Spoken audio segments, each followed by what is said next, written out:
What's up, my people? I'm your host, Wray, and today I have a special guest for you. It's one of my best friends, my other best friend, which is Charles McRoy II.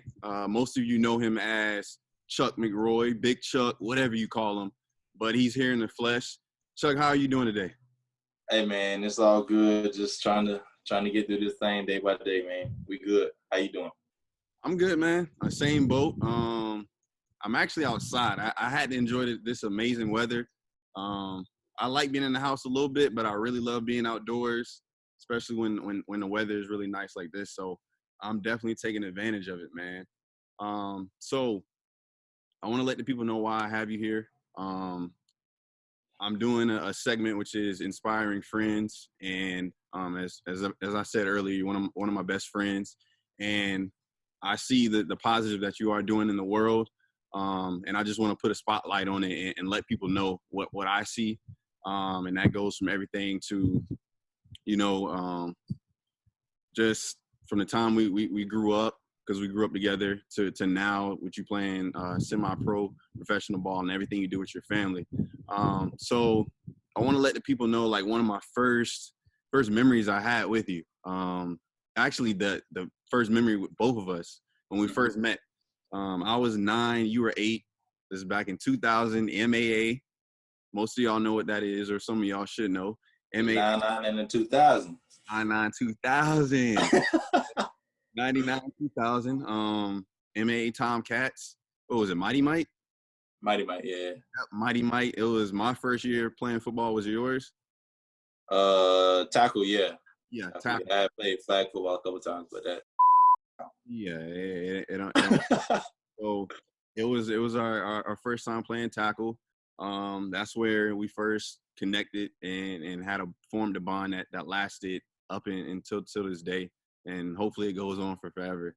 So the one thing that sticks out to me during that time was the uniform combination. So we had these orange pants with these like nylon polyester orange tops. Yeah. You remember those uniforms? Yeah, that was all bad. Cause as it was, like, I don't even know where they got them from, but like the numbers, like half of the plastic from the numbers getting ironed onto the jerseys was stuck in the holes, and it was just a lot. Yeah, they were like crop tops, like fishnet. It wasn't fishnet, but it looked like fishnet. Yeah, and then the sleeves were like pillowcases on my arms. It was like 10 sizes big. Wait now. One day I'm gonna show y'all like the actual jersey. I have it. It's in my room, and I just found it. But it was the orange on orange. It wasn't looking too good. Maybe some people can pull it off, but our team, it didn't look too well. So next time we do this, we'll have to bring them out. We'll wear them. If I can barely get through it. Like, it's pretty big, but I can barely get through it though. You can still fit yours? We're gonna find out. It's in the garage somewhere. I know I still got it out there. The cameras will see, man. And then I remember one time, it was like you and somebody were making fun of mine. Y'all will see my jersey. I had number 11, and one of the ones was over here, and the other one was over here. So it looked like a goalpost.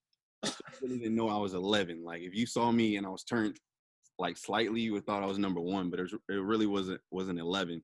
So to whoever picked that combination, whoever chose those uniforms, I'm glad that was so long ago, because maybe it was acceptable then. But please, if you ever start a small Mighty Might team, tackle football, please don't do orange on orange. It ain't for 8, 9-year-olds.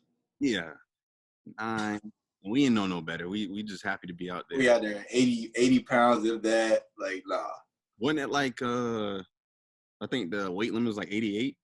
Probably something like that. Yeah, 80, 90 pounds. 88. So shout out to all our teammates from back then, the 2000 MA Mighty Might Tomcats. That was a good time, and obviously started our friendship. So give y'all guys a little bit of our timeline. It goes from MAA Tomcats, and then middle school, went to 2 separate middle schools. I went to the great Twin Lakes, and then he went to some school called Mandarin Middle. and then Mandarin Middle, and then from there, played against each other. I think that was what? I think you in the 7th. I was in the 8th. Yeah. We didn't play against each other because back then it was separate teams. You had a 7th grade team, 8th grade team. Yeah. But he played at Mandarin, I played at Twin Lakes, and then from there, I went to Mandarin High School. And then my 10th grade year, he came in as a 9th grader, and I had no clue that he was going to end up being at Mandarin. Just never. The GOAT at Mandarin. I'm the GOAT at Mandarin, just so y'all know. Yeah. So that's where we kind of linked up again, where our bond kind of strengthened once we got back into high school. We had the opportunity to play basketball at Mandarin High School, which was a heck of an experience. For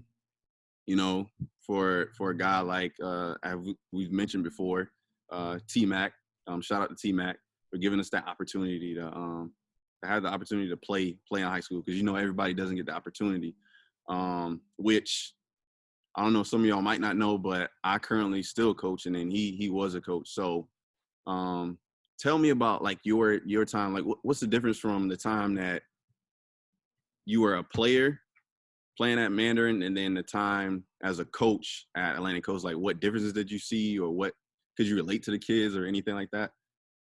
Well, I would say, to jump into the more recent when I was coaching, I definitely related more to the kids, because one, kids tend to have a quicker respect for a coach that they know was just recently playing and stuff like that. So it was right after I graduated playing college, trying to figure out what I wanted to do next before making the next step. And so I just finished playing college ball. All the kids, every kid on my teams, oh yeah, I'm going to college, I'm going D1. Like knowing, okay, good luck. We'll work on it. But so it was cool. It was easy to have that bond with them. And then the toughest part that I saw and I see with this generation, because I was working some summer camps, so I got to see a lot of the youth. Like just basketball isn't taught the way it was when we were coming up. There wasn't any like YMCA. Yeah, they got YMCA leagues, but growing up we had NAAVP, for people that don't know, like a rec league that was some pretty solid competition. Then you got travel ball AAU. Now AAU's just put on the mainstream because you got Zion out here making hoop mixtapes, all that.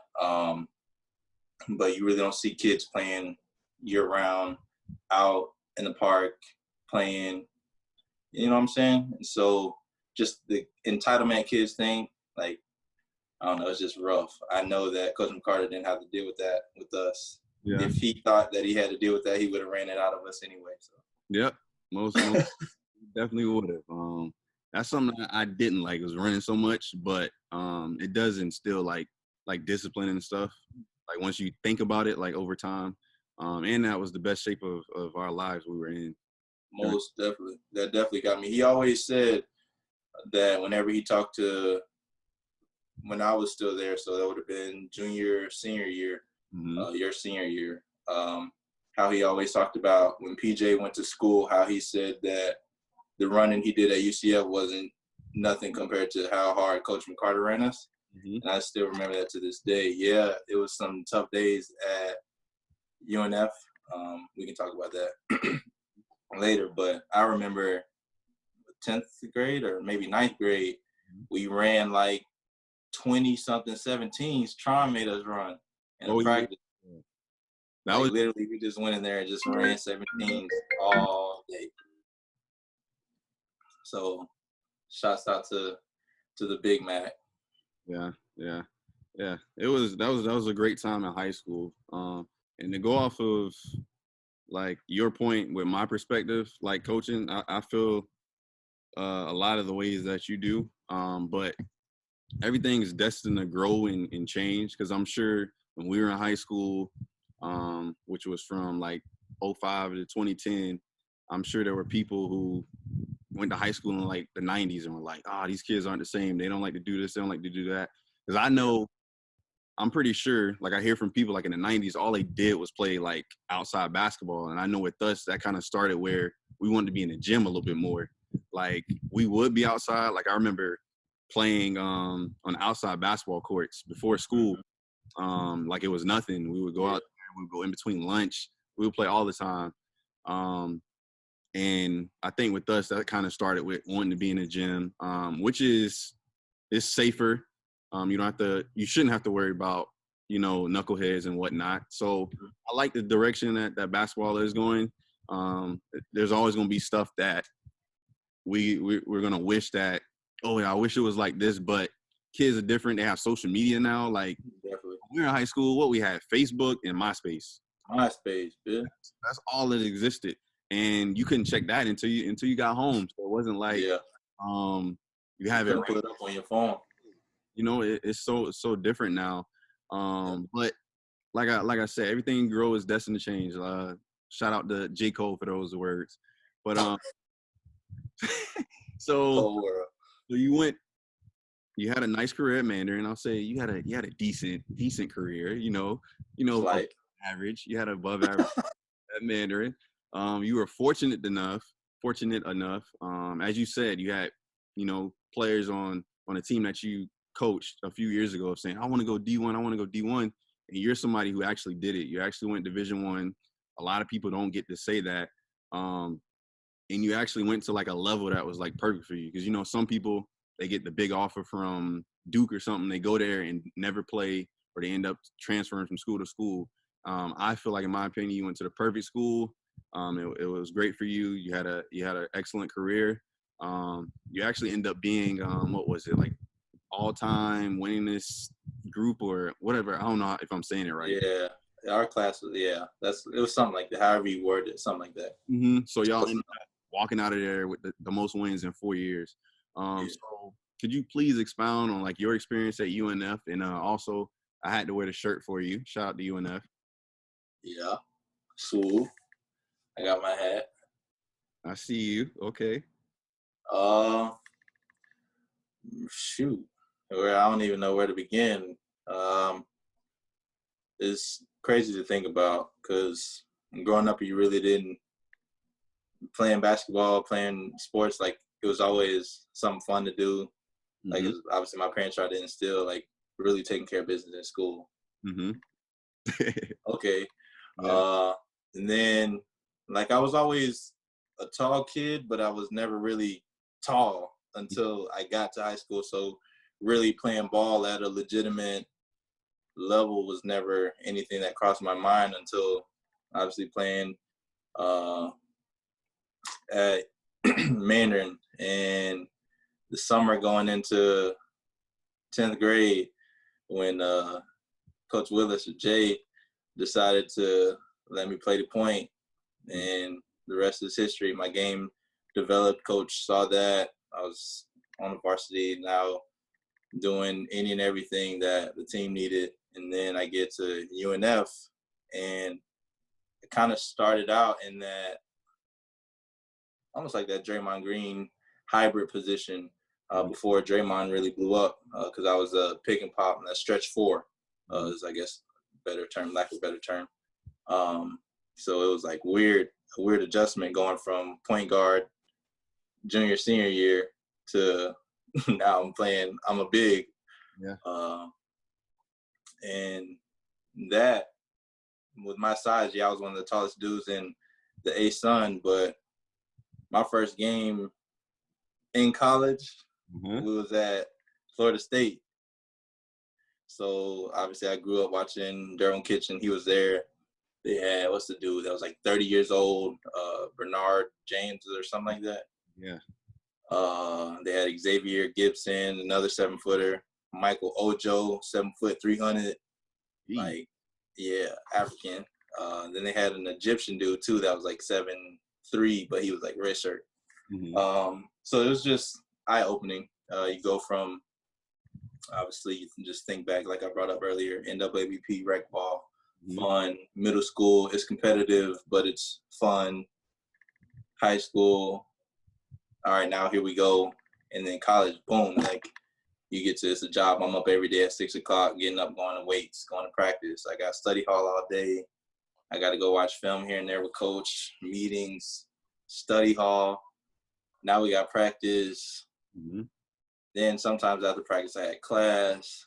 It's like, it was just a lot. It's just a whole lot. And you just get hit with so much. And I know people try to relate all the time, but unless you've done it, you got no idea. Nope.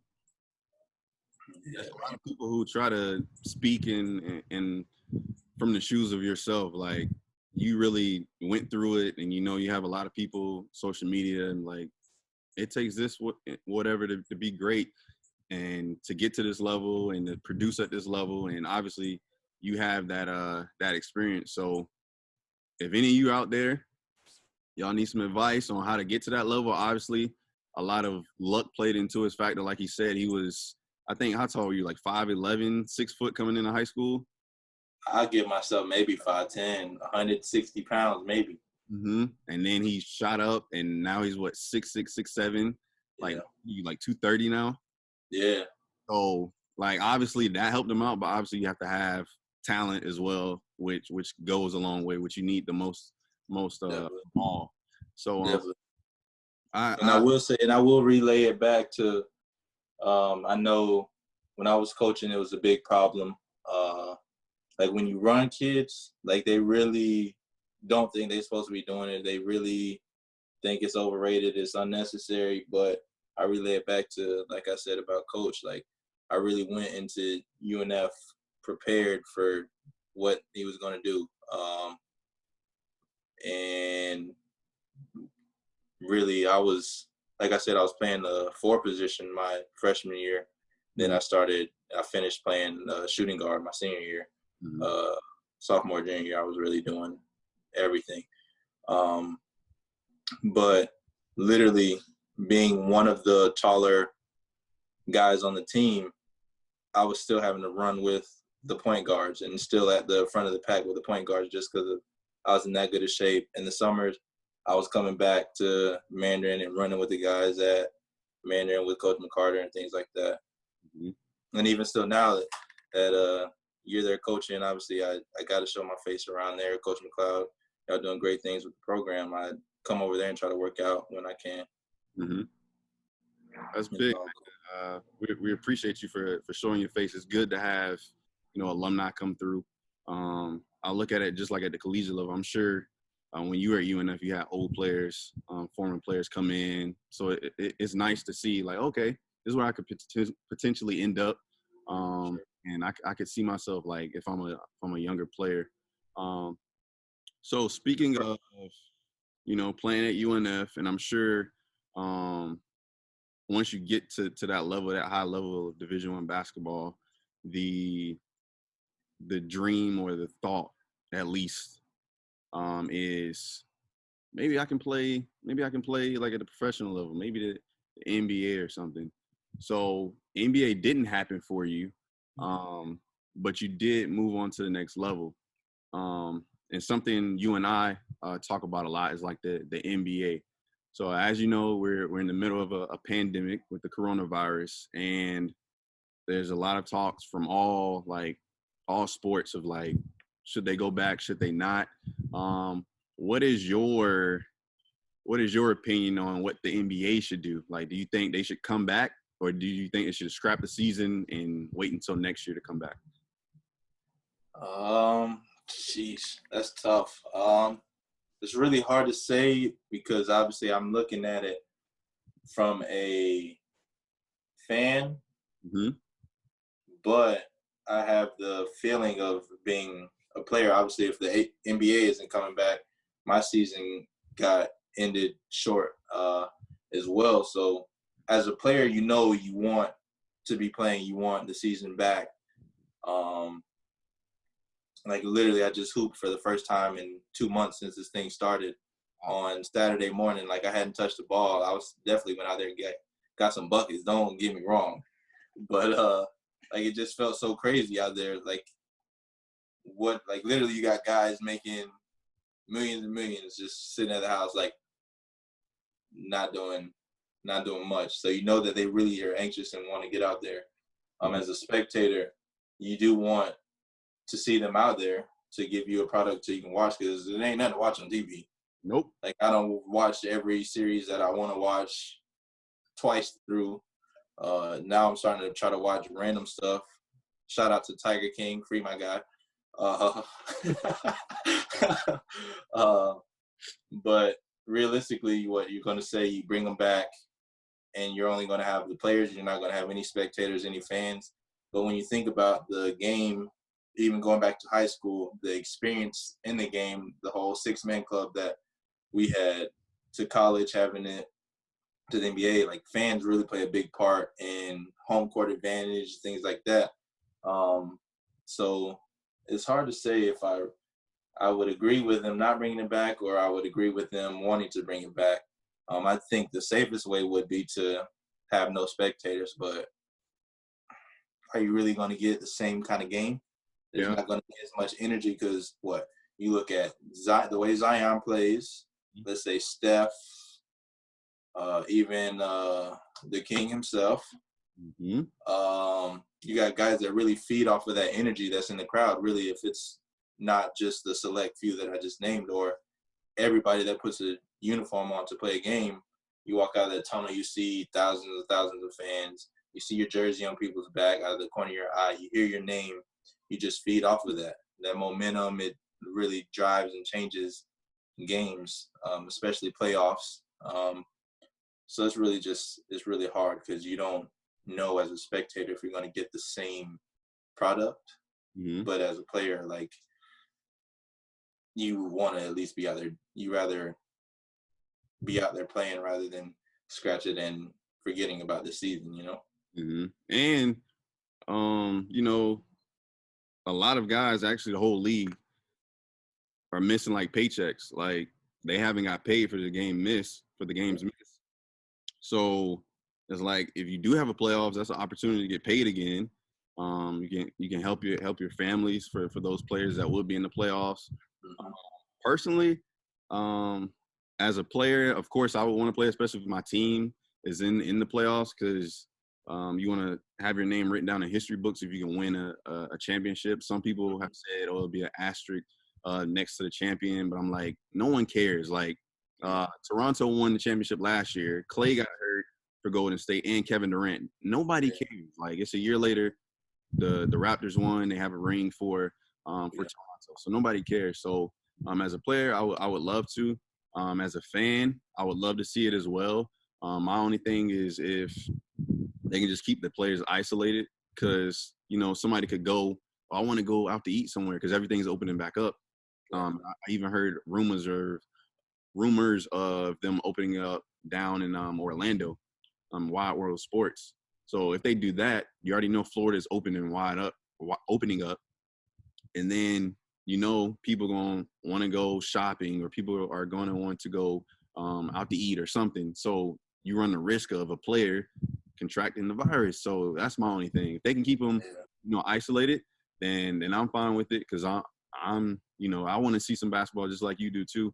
I want to see LeBron get his ring, because I do believe the Lakers definitely would have won this season. And that's if the season is canceled, would have won. So hopefully LeBron gets his opportunity. If not, we'll pack it up. And I also hear things of them starting back up the next season in December. So like around Christmas time. So I wouldn't be mad either way. But the most important thing is just the safety of those NBA players. Yeah. And then it's crazy and it's scary thinking about the longevity of this, the pandemic itself, that's causing these sports to be canceled, put on hold. You got all these kids making these decisions to forgo college and go straight to the pros. But if it ain't no basketball, they've made a decision that's not going to benefit them at all. Even though it would be hard to make a decision to go to a school, even though it's online, you still ain't gonna be able to have no practices and stuff like that. You know what I'm saying? And that's also a danger with starting the season right now. how much time are you going to give teams to prepare to get their bodies back? Because working out, running on the treadmill, running around the neighborhood, riding the bike like we just did, like it's not the same as playing. Yep. You know what I'm saying? So you get out there too soon and really try to go hard and guard LeBron, or you're LeBron going to dunking on Nurkic again. You know what I'm saying? Yeah. And now you 30 plus, and you can have something drastic happen to you. You know what I'm saying? Mm-hmm. So it's just a danger at a lot of different levels of when you're going to bring it back, as far as what's going on outside, but then you've got the interior angles of kind of danger. You know what I'm saying? Yep. So all in all, I just hope Adam Silver, who's the commissioner of the NBA, I just hope he makes the best decision for those guys. But if they do decide to come back, hey, I'm gonna have the TV on. I'm ready to watch. See. Oh yeah, I'm gonna watch. I ain't going to no games, but I'm right there. I'm getting all the updates, and my finger right there. Especially not the playoffs. That's a little expensive. I ain't there yet. Oh, I thought you had it, Big Money. I thought we was going to LA. I thought you said we was going to Game 7. No, I don't know about that now. Oh, not this year. All right. Maybe next year, a year from now. We'll take the whole fam, everybody going. Okay. So I kind of alluded to it a few minutes ago. Almost gave it away. But after UNF, you did have the opportunity. You still have the opportunity. You're still playing. And it's called the ABA, which is like a step below the NBA. It's a semi-professional. The ABA actually has a team here, which is the Jacksonville Giants, who's a very successful team in this city, in the actual association as well. But just let the people know, everyone who's watching, like your experience through the ABA, and then before you do wrap it up, let inspiring people, like people who aspire to become like a professional athlete, let them know like what it takes, what it took to get there to that point. Well, simply put, I would say with the ABA, it's been a great tool. I have been able to get, I'm trying to think of the easiest way to explain it to people that don't know what's going on. Okay, so you can almost call it like a grown up, a higher level AAU. You know what I'm saying? Because it's just an extension of kind of like in summer leagues, you got all kind of professionals, all kind of guys from different walks that have been different places, trying to get higher places. So it's almost like a AAU travel ball thing for professionals. And it's been great. Getting a lot of exposure. I've been to the playoffs a few times. I made the All-Star game a couple times. And I love it because obviously I have a high level of love for the game still, or I wouldn't be playing or training as hard as I am still to this day, even through all this pandemic stuff. Obviously, I still have a goal in mind, so I know that I can't just sit in the house. Mm-hmm. But it's just another opportunity to continue to try to get to that next step, which is my goal is still the NBA, and go out there and be able to look LeBron face to face and lock that crap up. And then go on the other end and give him a bucket, look at it, watch it, step back, cash money off the glass. But my experiences, like you just brought up the Giants. I moved down south, played with the South Florida Gold a couple years ago. This year I finished up, this season I played with the Glade Stampede. And then I actually finished the year up with the Giants. And to talk about all of those, I had South Florida Gold was a pretty known organization.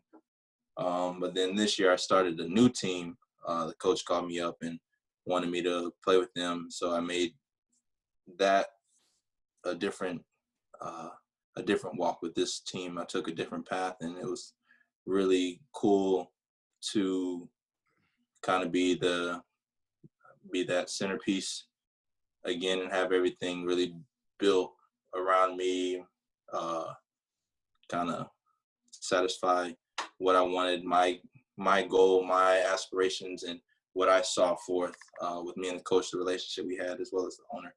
Mm-hmm.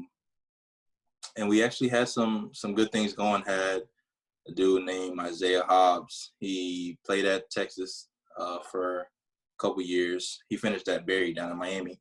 Mm-hmm. But he played at Texas. And then this summer, he was with the Spurs, with the G League team. This G League team that the Spurs had, and went to the training camp and everything that the Spurs had this offseason. So the ABA is not a joke league at all. There's a lot of talent in there. A lot of buckets are gotten. Yeah. So it's not anywhere a joke. So if you do aspire to play on the next level, after you play at college, or even some if you don't make it to college and you just play and you think you got it, and you work on your craft daily, I would say never give up on it. This is to jump into that inspiring stuff.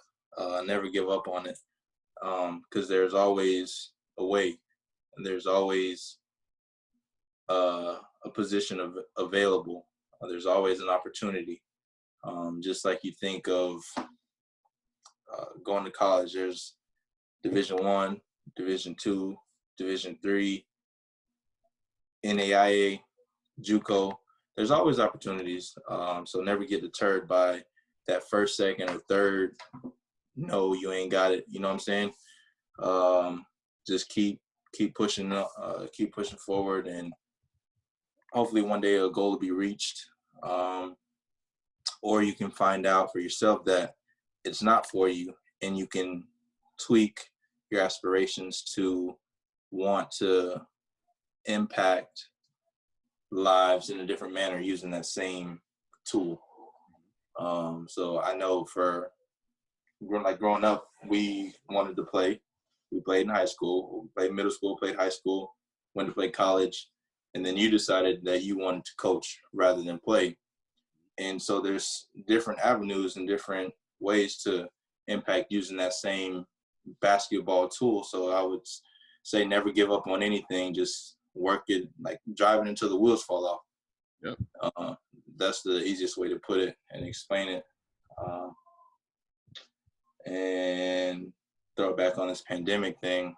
The Giants, a known organization. I finished the season playing with them. Got traded, and played a few games, getting ready for the playoff run. Boom. My championship ring was thrown away. I knew we was on our way, but it's all good. Huh? I said, of course, y'all was about to win. Yeah, man. Because I definitely was the cheat code for them to go ahead and win. Because last year we took them to overtime, and they beat my team by 4. So they already knew what time it was if I would have saw them in the playoffs again. They ain't want no smoke. Shout out to the Giants. I love the brand of basketball they play. Like, you don't see a lot of selfishness, people moving the ball, extra pad. See a lot of like floor space and open shots. So as someone who like watches a lot of basketball, I appreciate the way they play, and I'm sure anybody who watches them definitely see the same thing.